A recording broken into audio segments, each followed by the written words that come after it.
Good morning, members and friends of Calvary. Time for our video devotion of the week. Today it comes from Psalm number 12, and David here makes an assessment and a sad statement. He says, "Help, Lord, for the godly man ceaseth, for the faithful fail from among the children of men." David says, I'm looking around, and godly men are stopping, and faithful men are falling. And he is distraught by that. By the way, it ought to bother us when we see the godly fall or faithful people stop. There ought not to be any schadenfreude or joy on behalf because someone maybe isn't in our camp and whatnot and they fail.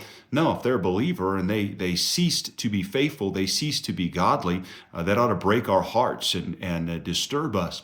And then beginning in verses 2 through verse number 4, David, it almost seems initially like he's shifting gears. Verse 2, they, the ones that quit, speak vanity every one with his neighbor. With flattering lips and with a double heart do they speak. The Lord shall cut off all flattering lips, and the tongue that speaketh proud things. Who have said, with our tongue will we prevail. Our lips are our own. Who is Lord over us?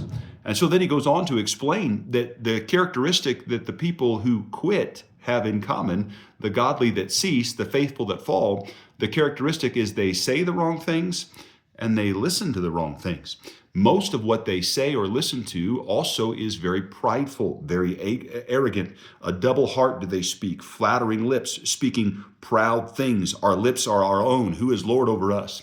And so the challenge today would be this. Number one, let's stay faithful and godly. Number two, we're going to do that primarily by watching what we say and watching what we listen to. That has a tremendous impact on our walk with the Lord. And it ends, probably the most famous verses in Psalm 12 is 6 and 7. For the words of the Lord are pure words, as silver tried in a furnace of earth, purified 7 times.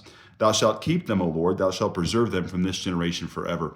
Instead of listening to fake, false, flattery words, let's listen to the perfect, preserved Word of God, and that'll make all the difference.